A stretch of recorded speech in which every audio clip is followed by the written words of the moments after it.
negara hukum Pancasila ini. Kalau moral masyarakat berpancasila, tentu sesungguhnya negara hukum Pancasila itu enak-enak saja, aman, bahagia, tertib, rakyat terlindungi, pejabat melindungi. Kalau negara hukum Pancasila ini dikhianati, masyarakatnya sudah baik misalnya, yang mestinya yang baik kemudian terlindungi, karena pejabat hukumnya yang misalnya jahat, misalnya, maka ini bukan terlindungi tapi justru terancam. Karena pejabat hukum ini memiliki kekuasaan, diberi jabatan, diberi kekuasaan untuk menggunakan hukum. Kalau buruk bagaimana? Oh, ya sudah. Masyarakat yang baik yang mestinya terlindungi menjadi terancam, justru terancam. Ini harus apa namanya? Harus diketahui. Ya. Baik. Membahas hukum ini, maka konsep-konsep tersebut, oh ya, tapi ya ada negara hukum yang berdasarkan Islam gitu ya. Maka sumbernya jelas Al-Quran, Sunnah, ya. Kemudian ijtima ulama misalnya, ya. Unsur-unsur utamanya ya tentu kekuasaan, tentu sebagai amanah. Tapi kalau pejabat hukum, kekuasaan yang dimiliki sebagai aparat hukum itu kemudian diterapkan dengan cara-cara yang bertentangan dengan Pancasila tadi, berarti kekuasaannya tidak amanah. Kekuasaannya berarti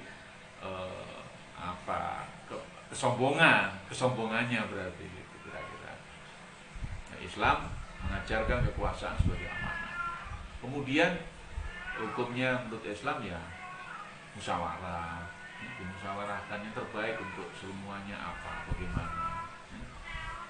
Kemudian keadilan, ya. Adil itu tentu tidak hanya sama rata, punya pisang dua, kita berdua satu-satu, ya itu adil juga sih. Tetapi karena bisa jadi ada pisang tiga, yang goreng Anda, yang nyari pisangnya Anda, kemudian begitu sudah jadi pisang goreng disuguhkan, sementara kita berdua, bukan berarti 1,5 boleh saja sih 1,5, tetapi kalau menurut keadilannya ya tentunya yang cari pisangnya sama yang goreng sama yang menyuguhkan ya bolehlah Anda 2, sayanya 1. Nah itu juga adilnya, keadilan. Adil itu gampang sebenarnya, cuman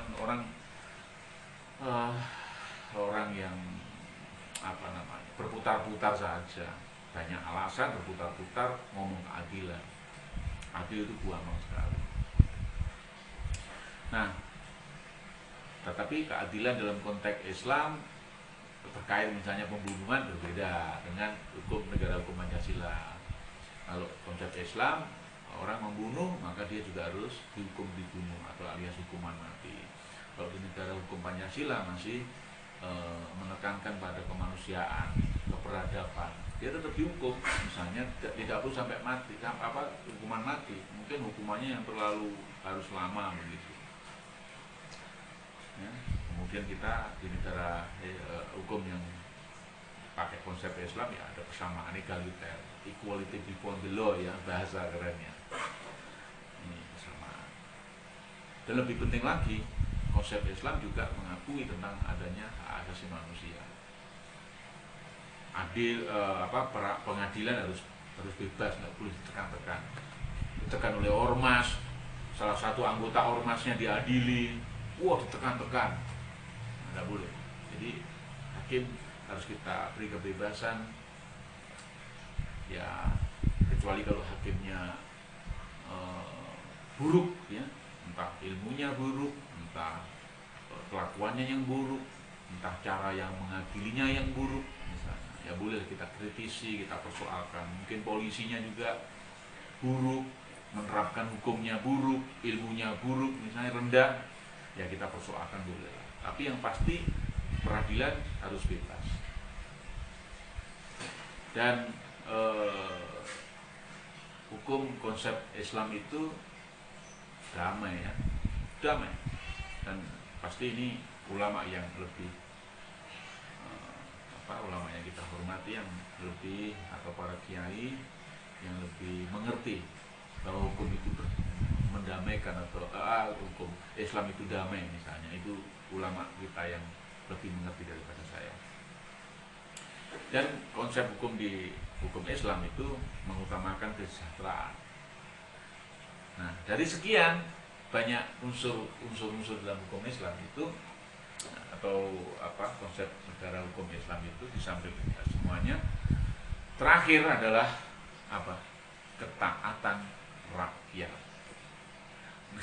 Hukumnya bagus, kekuasaannya amanah, sebenarnya adil, penegak hukumnya bagus-bagus, tapi kalau rakyatnya nggak taat, waduh, bagaimana?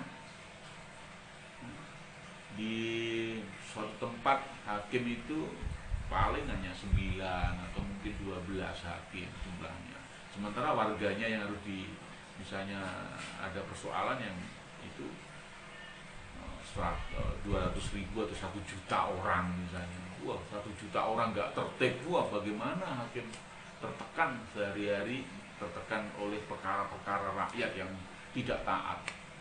Maka rakyat harus taat, itu konsep hukum Islam. Kalau beda lagi, kalau bukan beda ya, ini kita membandingkan ya, konsep negara hukum yang Rechtsstaat yang pernah dipakai penjelasan di di Undang-Undang Dasar 45. Nah, kalau konsep hukum Rechtsstaat itu rasio manusia, ini basicnya. Artinya hukum adalah logika. Berbeda dengan konsep Islam, sudah ada di Al-Quran, itu sudah, atau sudah ada sunnah Rasul yang kita taat, yang kita ikuti. Tapi kalau Rechtsstaat adalah berdasarkan rasio manusia, logikanya. Nah begitu. Jadi hukum itu logik. Ada bahasa-bahasa, maka bahasa itu mempengaruhi hukum. Bagaimana membuat norma, tentu itu adalah bahasa. Anda bicara yang berarti buruk bisa melukai orang, bisa berupa penghinaan, atau bisa berupa fitnah, padahal hanya ucapan. Tapi kalau nggak benar, nah itulah bahasa mempengaruhi hukum. Baik bahasa itu untuk membuat hukum, maupun bahasa itu untuk perbuatan yang baik dan untuk perbuatan yang buruk. Sifatnya karena tadi saya bilang liberalistik ya, individualistik, tapi humanis. Ini Rechtsstaat. Dan lebih penting lagi, kalau di negeri Indonesia, negara hukum Pancasila, Rechtsstaat itu membedakan atau memisahkan antara negara dengan agama. Nah, ini memang nilai-nilai agama apapun di negeri kita itu mempengaruhi pembuatan hukum.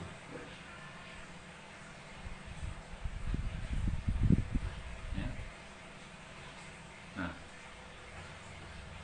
dan itu unsur-unsur dari Rechtsstaat bisa ya, perlindungan HAM, ya, pengakuan atau HAM dan perlindungannya.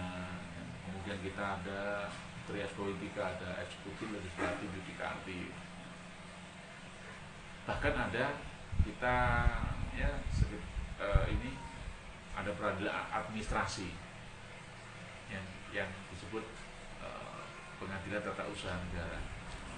Setiap pejabat diberi wewenang mengambil keputusan, tetapi bila keputusannya ternyata merugikan masyarakat, nah tentu itu bisa diadili, yang disebut di pengadilan administrasi.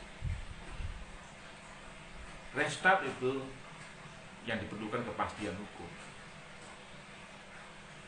Ada persamaan, egaliter, equality before the law. Semua sama di hadapan hukum. Rechtsstaat tidak. Rechtsstaat memerlukan demokrasi, karena demokrasi ada kebebasan, tidak ada pengekanan. Dari kebebasan yang penting tidak merugikan, maka kebebasan yang membahagiakan. Ketika kebebasan tadi merugikan, maka dia ya tentu ada hukum yang memberi sanksi. Dan yang lebih penting lagi, di negara Rechtsstaat atau konsep hukum Rechtsstaat itu pemerintah hanya melayani kepentingan umum. Oke, ini sementara seperti itu, nanti dilanjutkan.